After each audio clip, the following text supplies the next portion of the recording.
This week on the 167, we return to our Legend series to talk about Mary, the Mother of God. It's going to be hosted by Carissa Motley. I hope you guys enjoy it. Welcome to the 167. 1, 2, 3, let's go!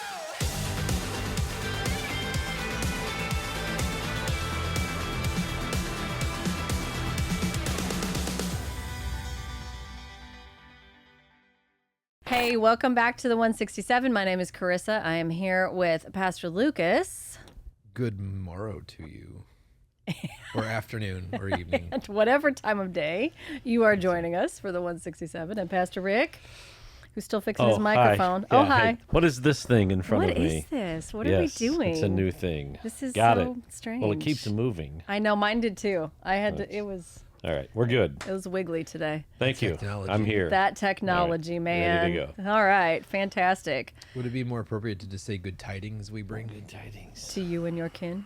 Good tidings of Christmas. No, that's the wrong season. So, welcome back. We are recapping, or I guess discussing, another legend this week. Pastor Lucas gave us a great sermon this past Sunday. We talked about Mary, the mother of Jesus. There's many Marys, but specifically Mary, the mother of Jesus.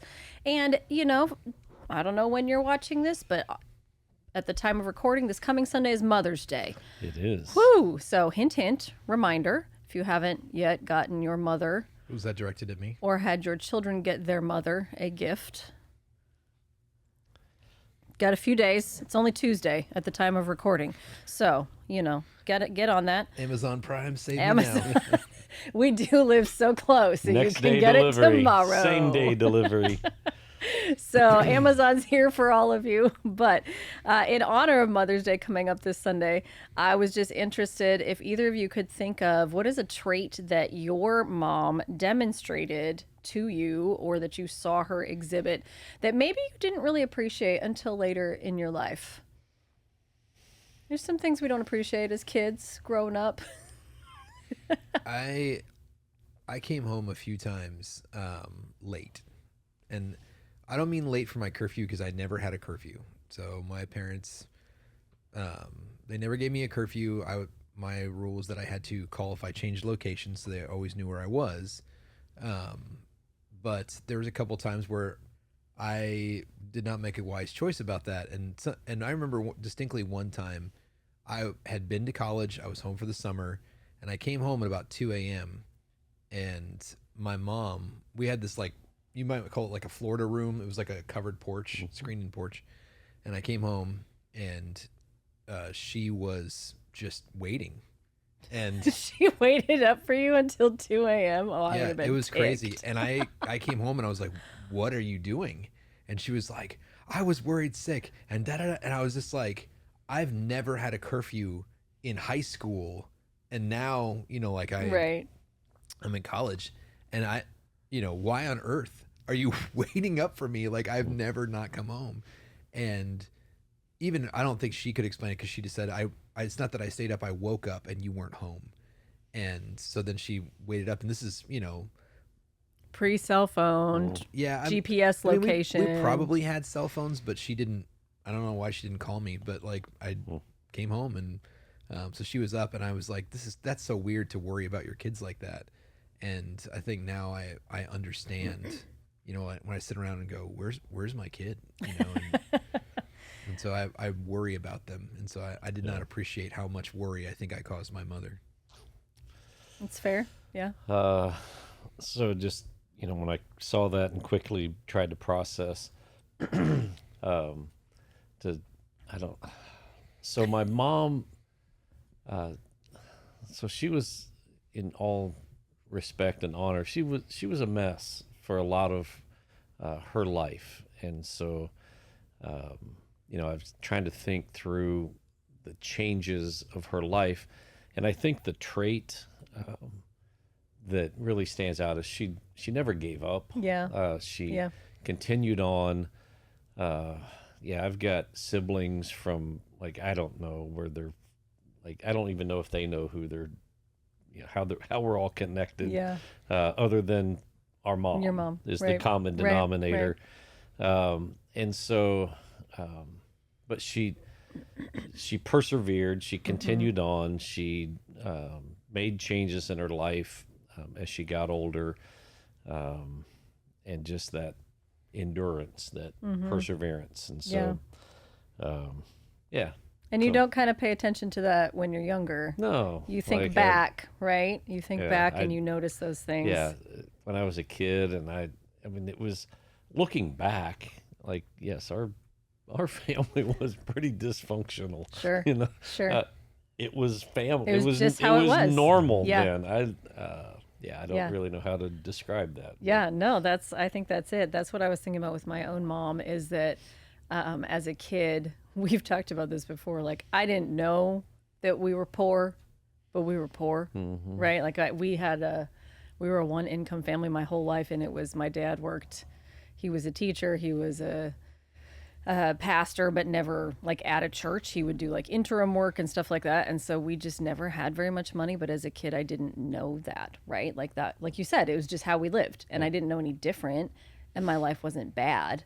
And so I think that's a thing about my mom that now I can look back and think about how hard a lot of seasons were for her. My dad has had a lot of health issues and struggled with depression at numerous times. And again, as a kid, I couldn't identify that and how hard it would be to stay through something like that. So I think for me, it's about just my mom stayed. She just stayed. Like, it was not ever an option to leave, you know. I don't ever think she thought about that. Or if she did, she never really entertained it as an option, but she stayed. Like, she just was very consistent in my life and my sister's life. Steadfast. She was, yeah, that's a great word for it. She's very steadfast. And again, you don't recognize that when you're growing up, but I look back at that now and I think, yeah, that must have been kind of tough. Yeah. Must have been kind of tough. So, moms, we appreciate you. We value you. Your kids may not appreciate you right now, but they'll someday be 40 and we'll be like, you know what? My mom did this thing that was actually really meaningful. So hang in there. I know that doesn't feel good now with your 16-year-old telling you that you're the dumbest parent ever, but You don't understand. You're so dumb. you don't know. You're so out of touch. You don't know anything about anything. Anyway, so we talked this week, Pastor Lucas preached to us about Mary, again, the mother of Jesus. Mother of God. And every time you say that expression, it always feels just a little bit like, I oh, know, should you sorry. say that? It's not. I just have that where I'm like, oh, is that okay? It is. It's totally fine. I know. But I had a few people. Is that like taking the Lord's name? Like, oh But my it's- God, or but it's not. It's more like taking Steve Irwin's name in vain. yeah. So Stephen Irwin. like I don't know what the reference is. So So that it makes me laugh every time.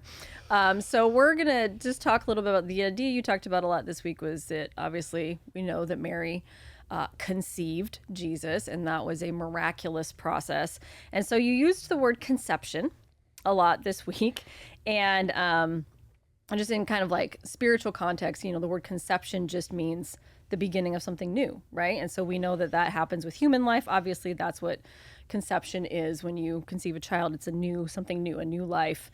So I think it's really interesting, just when you think about that idea of conception, right, from a woman's perspective, right? Like that is not, it's interesting to me that is a huge thing that happens in your body, right? Bearing a child, it's very physical, it's very tangible. But the moment of conception is not something that you feel. Like you do not know the exact moment when that happens, right? You can't like feel that in some way. You have to wait for the signs and you find out later, right? Like that comes up later. So how do you think that relates to the idea of spiritual conception? Like how does that translate over into our spiritual lives?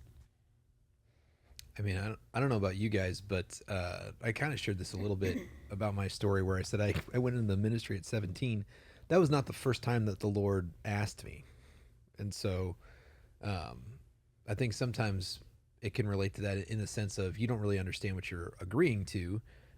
But I think also there were signs for me that like I grew up, my dad's a pastor, and then it fell to me a lot of times, I think, just because of expectations that if we did a youth takeover, if you had a youth Sunday, if we went to camp and we came back, everybody's like, one of the kids is going to preach, which meant I had to write a sermon at 14 years old, you know? And so, you know, I was doing that, and all the time, because of just my relationship with the church at the time, I did not want to go into ministry.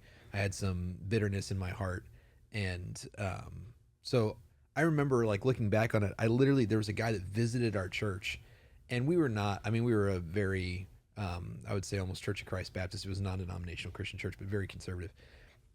We had a guy that visited our church, and it was on Youth Sunday, and I preached, and I walked off. Some guy I've never seen before in my life walked up, and he lays his hand on my shoulder, he goes, "You have your father's anointing."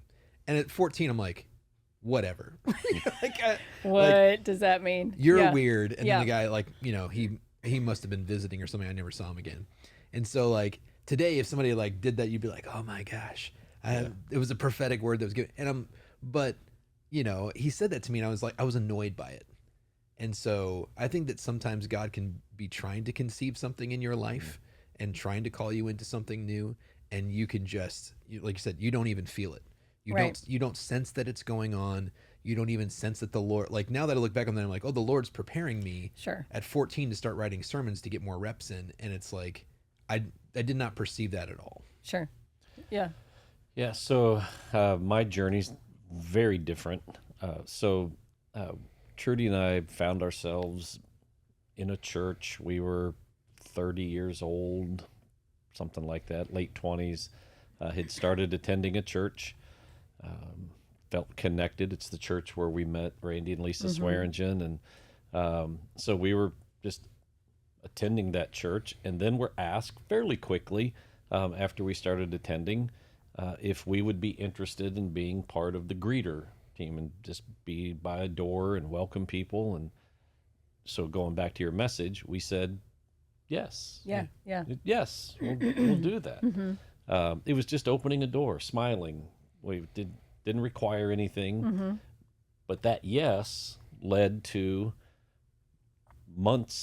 a few months later, the people who coordinated that whole ministry got transferred. They were moving to Texas, and they asked if we would be interested in taking their place in coordinating that.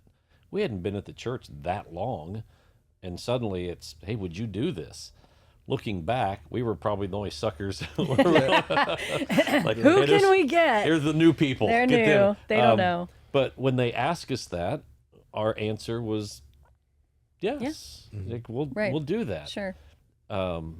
So you fast forward several years of just being faithful to do that. Then the pastor of that church said, hey, we've grown. We don't have a life group ministry. Would you be interested in coordinating our life group ministry? We said yes. Yeah. And Yeah. it's just a series of yeses. Fast forward a few more years, and you know, I've been at a company for 11, 12 years. You know, had been promoted, kind of climbing the ladder, and then that pastor came and said, hey, would you ever consider being full-time? Like, we're growing, we need, and we prayed about it, and I said yes. Yeah. And it was just a series of saying yes, Sure. and ultimately here we are. Here we are. You know, Right. It was just interesting, the journey. Yeah. I'm curious though, like, so like you're in this analogy, you're like, there's a moment where you're like, am I pregnant? Yeah. Like, There is. Yeah. was there a moment for you where you were like, wait a minute, am I going to do that? Like, Well, yeah, when when the pastor, all the other ones, there was some logic. Hey, we're doing this. Yeah, it's makes yes, sense. It's the, Sure. When he said, would you consider being a pastor, like joining our staff? That's the moment when, like Mary, there were two moments. That moment when I said, I didn't go to college for Sure. I don't know how this happens. Right. Right. And they said, well, you're already doing it. You've proven yourself to be faithful. We don't feel like you have to have a degree. Would you be interested? It's like, oh, well, I thought He didn't there look was at you. more. I thought Yeah. it'd be harder than Yeah, this. He didn't look at you like the Spirit's going to overshadow you. Yeah. The Holy Spirit will come upon So, you. yeah. And so that next moment when we said yes, so leading up to that, and I've shared this before, we were on vacation, and I simply said to Trudy, I don't know what this means. I just feel like God said that I was going to be a senior pastor. She said, "How's that going to happen?" And I said, "I have no The idea." Spirit will overshadow. Yeah, and it was that simple. Yeah. And didn't put a whole lot more thought to it. And then through a series of events, it was like, oh, here's that opportunity.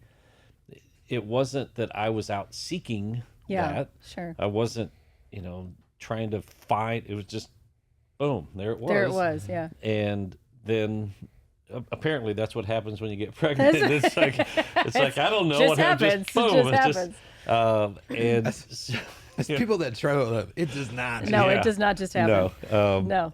And so, but the opportunity was there, and it just required the yes. Yeah.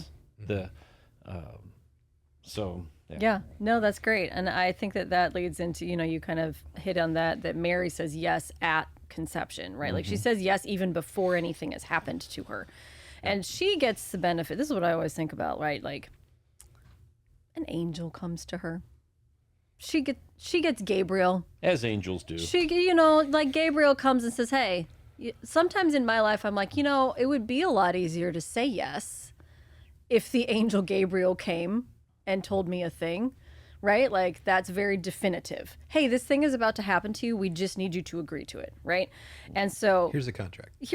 but like, so she gets to hear, she doesn't know the whole plan, right? But she gets to hear it even before it happens, right? Like, hey, we want you to do this.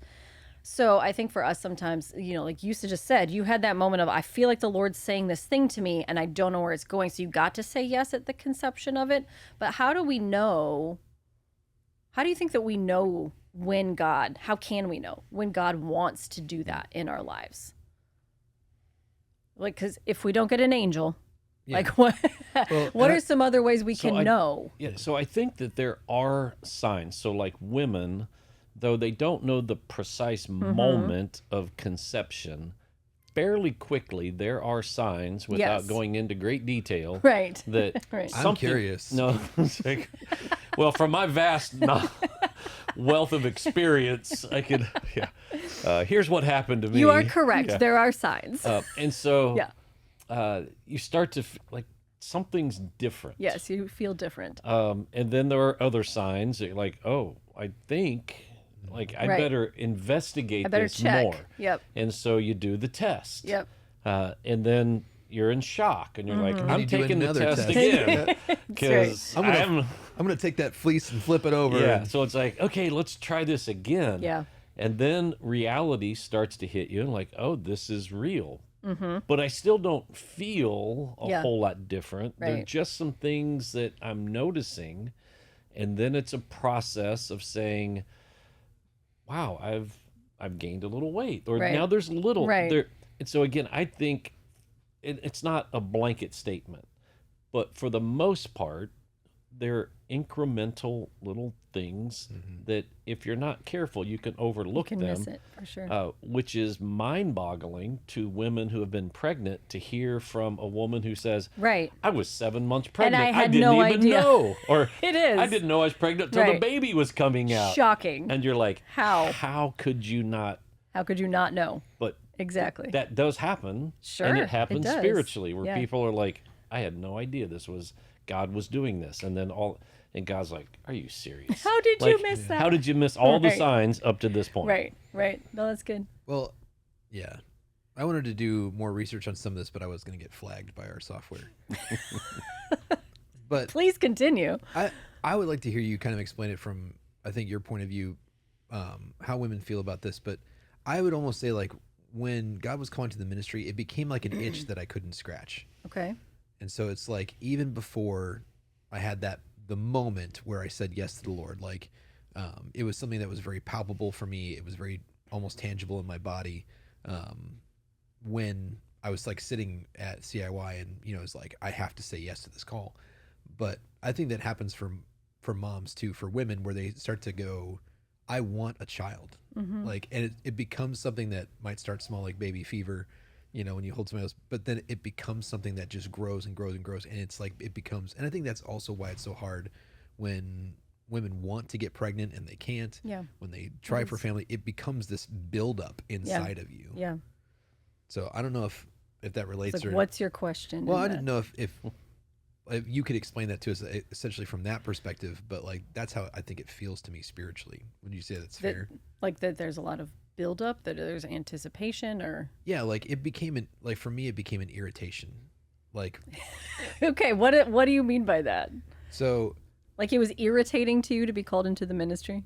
like You were it annoyed was by that? it was very clear that was my next step, and I wanted to wait. I didn't want it at that moment. I had Okay. all these questions about like I would rather have a different career and make money and do all these other things. Sure. But it was just so very like it became this thing that was just constantly in the back of my mind all the time, and it became a thing where I was finally like, fine, yes, I will do it. Like I will finally do it. It felt like I was going to explode if I didn't actually do that. Do the thing. Sure. So, Sure. Yeah, I think there's a lot of really interesting things about physical conception of a child and spiritual conception. I do think there's a lot of parallels there to look at. One of the things I was thinking about as you guys were talking, like, yes, I do remember in myself that we when we, like you do when you're young and you first get married, you're like, oh my gosh, we can't get pregnant, right? Like we're not going to have a baby right now. Like we are like all the protective measures, right? Like, let's not have kids yet. And then there was something in me that switched, right? Like there became a time where I was like, yes, we want to have kids. And so then you stop the preventative measures. And then for us, we walked through a season of infertility, right? Like just going like, okay, well, it's not happening and it's not happening and it's not happening. And that gets really, like you said, heavy and hard to deal with. And going like, I believe God has called me to this. I believe God has told me I'm going to be a mother. And so why is it not happening? So then you have to kind of sit in that. And there's a lot of spiritual parallels too. When God tells you something and it seems like it's not happening, right? What do you do in that season? But so then there's also, as I was thinking about that, like, so I've been pregnant 4 times. We lost our first 2 babies to miscarriage. And so it's just interesting when I was thinking about the differences in, yes, I didn't feel the moment of conception, but each time I felt like I could recognize in myself sooner what was happening. So by the time we had Marilyn, who's our youngest, like I knew within like 2 weeks, I was like, I'm pregnant. There's no way I couldn't take a test that early, but I knew in my body and my spirit that I was pregnant. And so it was very like that, just progression of each of those pregnancies. I felt like you're saying, the signs sooner, and I recognized them sooner. And I think spiritually, same thing can happen, right? Like we have these seasons sometimes of God told me a thing and it's not happening, right? So then I have to sit in that, or I get a sense that God's telling me he wants to do something new in my life. And then I'm unsure, but like, is it happening? Is it not happening? Is it happening? Is it not happening? And there's only tiny little signs, right? That I'm in, that it's growing. There's tiny things. And then sometimes you go through a couple of those and then you're like, oh no, I know. Like now I can recognize this. This is the Lord's voice. He's called me. This is the Lord's voice. I recognize what he's saying to me, and that I now have confidence in that. So there's kind of a process, I think, that can happen also in those conception moments. I will say I didn't recognize it for what it was at the time, but I also had a very dramatic encounter at a camp. It wasn't CIY, but at a summer camp, youth camp, when I was 16. Why don't I get an angel? I'm like, when I was 16, like right before my junior year of high school, I had a really dramatic encounter with the Lord at camp where like I had a vision and I saw Jesus and I saw the auditorium full of angels, and like I heard the Lord say some things to me, and I didn't at the time understand what all of that meant, right? I just knew that I couldn't stop crying. I was like, which at a Baptist camp, that's pretty wild. Right, like I think my youth pastor was probably really freaked out, like, why will you not stop crying? What just happened? I don't know. I don't know why I'm crying. screaming, but I could not stop like the whole rest of the night.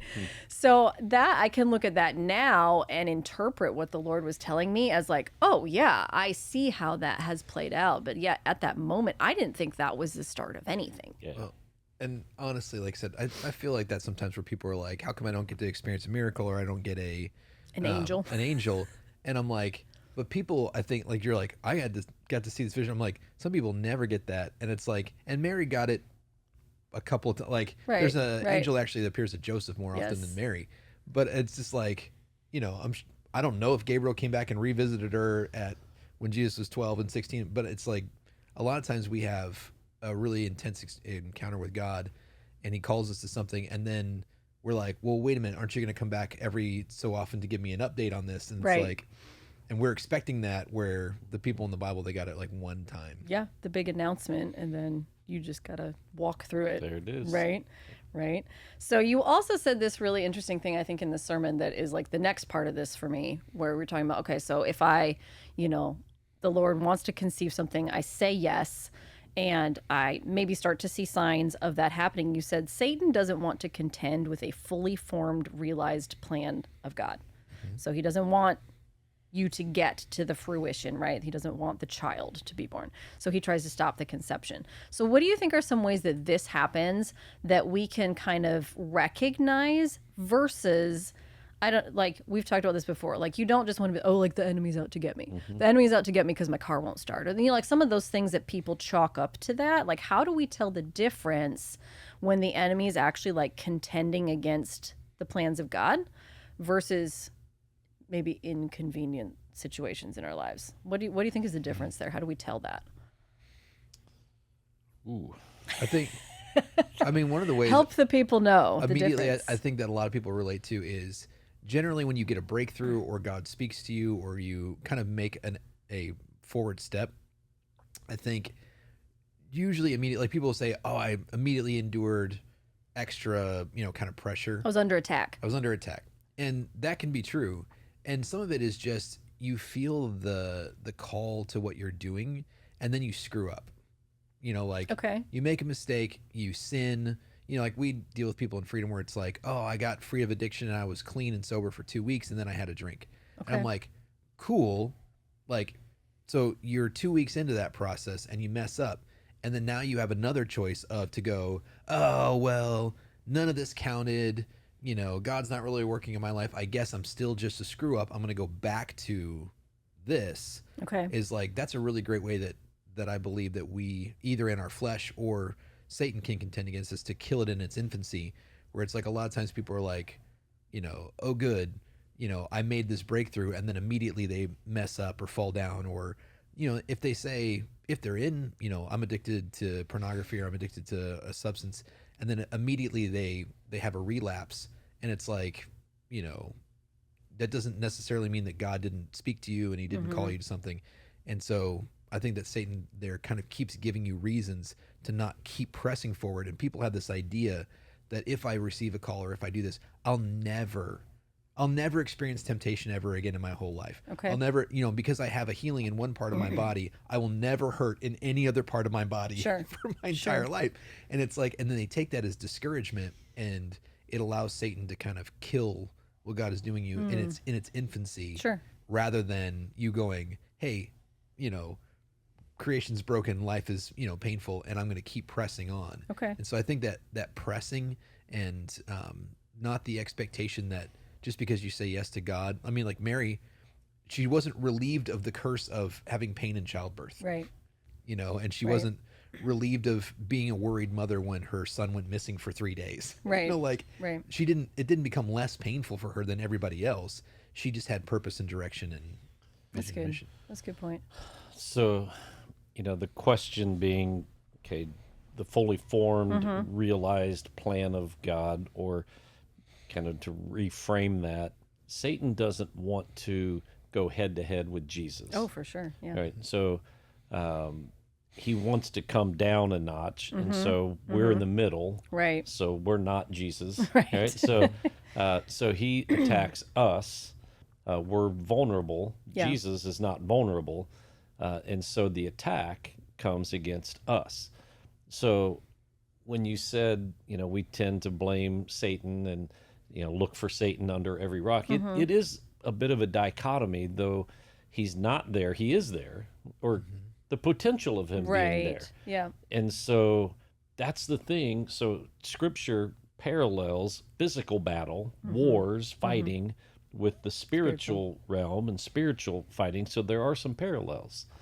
And so in physical, like current modern day warfare, we have men in our church that fought valiantly in Afghanistan and Iraq and Vietnam, and the psychological part Yeah. of that. So the enemy may not be back in those woods, but they could be.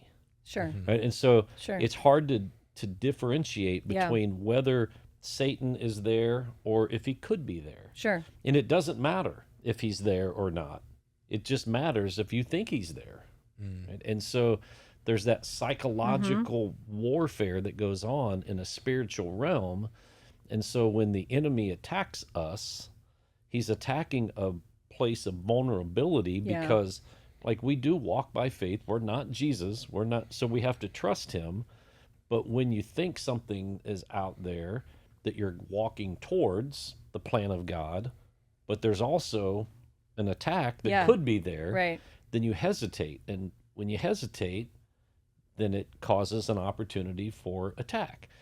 I know that's a Yeah, big no, it answer is, and yeah. it encompasses a lot, but if it was as simple as Satan destroying Jesus, well, that would have happened a long time ago. That's not possible. Right, He right. cannot destroy Jesus, nor can he destroy ultimately the plan of Jesus. What he can do is delay it or can distract us from fulfilling Yeah. what God wants us to do. Right. It's ultimately the plan of God's going to be fulfilled. It Yeah. might not just happen through us. And so, yeah, it's so how to bringing that into conception, Right. like God conceives something in us, but because we're in the middle of a battle, we're like, and we start seeing things that aren't really there. Yeah. But it doesn't matter if they're there Right. because the enemy is kind of attacking us. So Yeah, and that's the thing that, in pregnancy too, like that's a thing that once as this child grows within you, you feel more and more things, right? And some of them, and so you, from in my own brain, right? Some of them you get scared about. Is something wrong with the baby? Versus like, sometimes it's just heartburn, right? Like, but oh my gosh, like my chest hurts so bad. Does that mean something is wrong? And so we get this fear sometimes that comes against us that it may or may not be yeah, and in related. yeah, in physical pregnancy as well as in spiritual pregnancy in the plans of God and conception, there is that element, without going too deep in it, where women, moms, have to continually for 9 months say yes. Right. And at any point in our culture, they can say no. Sure. Yeah. Right? I don't Yeah. want to go through with this. Right. And that option is available. Yeah. It's a continual. I feel this and it's hard and Yeah. it's heavy. Yeah. I can say no, Yeah. but I'm going to say yes. I'm going to keep Yeah. saying yes. Right. I'm going to say yes. Yeah, that's Right? good. There's And so many That's good. reasons for them to do that. It's like, oh, you can't afford it. Oh, you can't. It's fine. It's going to Yeah. ruin your life. You can't. It's a ministry thing would just be, like, hey, it's going to ruin your career. You can't say yes to this. It's going to ruin your life. Like, you might as well just give up on this. And like you said, it just kind of comes back down to Satan doesn't want to fight a grown Jesus. He doesn't want to contend with a spiritually mature you either. Yeah. And so, like, even in that scenario where you're saying, like, Satan may not come against you directly, like, Satan doesn't show up in the manger. He comes to Herod through jealousy, and then Herod Yes. kills all the baby boys. all the baby boys. Right. And whether Satan knows if that's going to succeed or not, at least he chases Jesus off for a little bit. Yeah. And so you and I sat here today, or the three of us really, people in leadership and in ministry, like we just continually said yes. But my heart breaks because I know that there are like people close to me, like people that I know, people I have a relationship with, people that I love dearly that have a call on their life. They said yes, and then they said no. Yeah. Yeah. And somewhere along the line, they said no. Right. And they aren't walking in that Yeah. fully realized plan Yeah. where the conception when it started to develop, and somewhere in the process, Mary went through the same, like, it could have been that God just said, you're going to conceive a child. Boom. Yeah. You don't have Right. to do 9 months. Right. It's full. It's- No, he's just it there. was a Yeah. process, Right. and she had to go Right. through it. And I'm sure there were times she was, I mean, I don't know, 14, 15. She was a She's younger. young, right. It's like, okay, I don't want to do this. Yeah. It's like, no, and continually saying, no, I'm going to do this. So in ministry, like, there are so many people that I think God could use them in such powerful ways right now, but they said no. Yeah. And they drifted off or walked away or rejected God's plan. Mm-hmm. And of all my friends that I went to Bible college with, and of all my friends that went into ministry, there's not too many of them left. Yeah. So Well, and so that's kind of the last question as we get ready to wrap up. You made one of your points, Lucas, was that Mary wasn't just faithful at the beginning; she was faithful through, not to, through the end. So she is there at the cross when she has to watch her son be crucified. She is, by many accounts, like she sees Jesus resurrected. She's at the tomb. She's like, there's a lot of other places where we see her. And you brought up that she is in the room at Pentecost when Pentecost happens. And so it's this, she goes through the end of what, like, you are to be the mother of the Messiah. He dies, he raises from the dead and goes back to heaven. And now you're John's mom. And then now she gets John, right? She gets a bonus son, which, timeout. I think you read the scripture that listed 4 sons, right? Yeah. And plus it said he has sisters. So let's say that's at least 2. So she's like 7 kids, right? Like that's a lot. Like, let's be real. So she's very faithful. She raises all of those children. And by the Bible tells us they're there too. His brothers are in the room at Pentecost. So she goes through the end. And I'm just curious, like, have you ever seen someone do that you could say, oh, they were faithful through the end of something, not just like they said yes and then quit, or even they said yes up to a certain point and then it was over, but like through the end. Have you ever seen someone do that? They're all dead. No, I mean, that's, kind of if you're not dead, you're not done. But to a smaller extent, you and I have both done this in a case, is that, so, coming out of Bible college, I went to a church and did youth ministry for 2 years. After that, I worked for my dad for 6 years. We came to Kansas City with another church for 3 years. And it's like, at each one of those turns, I think you can just put a cap on it. Yeah, it could have been the end. Yeah, like you and I both felt that very strongly, that we were supposed to come to KC. And it's like, oh, well, we did our 3 years at this church. It didn't work out the way we thought it was going to. Yeah, so we're that's done. the end. Yeah. Yeah, and like even after that, I was substitute teaching. The school district offered me a job to come be a school teacher, and I'm like, oh, I could do that. I could be done. Like I'd be Right. done with ministry. Right.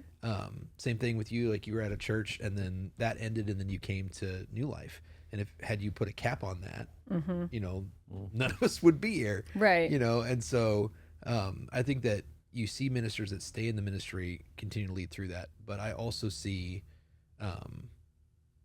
every day here at New Life, I'm going to shout out Sharon Lucero. Okay, so Sharon Lucero, her daughter had passed. And, a lot of times at that point, parents can just pack it in. Yeah. And she has not. She has kind of redoubled her efforts, and she loves so many people in this church so very much. And so I see her continue through a season of her life. Yeah. I talked to the widows here at New Life, and you hear them talk about that they have this life, and they were, and it's crazy. Like I remember Theta, we were talking, like she met her husband at the rodeo, and I'm like, what? And so. And you see people continue through those areas of their life, and they move on and find a new mission. And I think that is incredible. Yeah. That you even have like parents that outlive their children or outlive a spouse or any of those things, and they don't hang it up. They continue through. That's good. Good example. What do you think, Pastor Rick? I don't know, I'm just getting emotional over here. So Yeah. I'm sorry. That's okay. I don't have a lot of examples. I've been around a lot of great guys. I've not seen any of them really finish. Finish strong, yeah. Go through the so- end. No, I think I would agree with Lucas that we see that in you. We see that you are pursuing, you are continuing when things get hard. So, we want to say thank you for that. Like Lucas just mentioned, we are here because you continued to say yes, and we've been here 10 years. Well, and how many? But it's not the end, right? Like, how many pastors would pack up after COVID? oh, for sure. How many pastors? And they did, yeah. Like we were doing a building campaign did. during COVID. Yeah. No big deal. It's like, No big why deal. not? Why not? Might as well. Yeah. I think it's, and so it can be really, it's hard when you don't see that. I want to shout out Carol Butts. I don't know if Carol listens to the podcast, but I want to shout out Carol Butts in her faithfulness of, like you said, being a widow, but she ministers to so many people in this church. And through looks like her, she's 55. She's right. Carol is older than you guys. If you know Carol, I'm not going to tell you how old she is because that is her secret. She's got the fountain of youth. I don't know. It's the Holy Spirit, right? But she ministers by praying for so many people. And I think that is so amazing that she continued through many things. It seemed like an end of a season and she is still ministering. And I love to see that in her. That inspires me for sure. I think that's really cool. So Mary doesn't get a lot of face time in the Bible, but she's super important. She's a legend. I'm glad you picked her to talk about. We are doing another legend this Sunday, so that's going to be fun. Yeah. So, yeah, I won't. You don't. No spoilers. No, Yeah. don't give us spoilers. I know with the message. Don't give us spoilers. No, I won't. You got to show up on It's Sunday. gonna be good though. Show up on Sunday. It's Mother's Day this Sunday, so put on your pink shirts. I don't know. Put on your Sunday best. Put on your Sunday. Make your moms happy. Make your wives happy. Husbands. And we hope to see you again this Sunday. Thanks for joining us on the 167. If you enjoyed this episode of the 167, make sure you like, subscribe, follow, get notified, leave a 5-star rating and a positive review. Tell all your friends to listen as well. Make sure you go over to newlifegardener.com and check out all that we have to offer as a church and check out our messages online as well. Thanks for listening.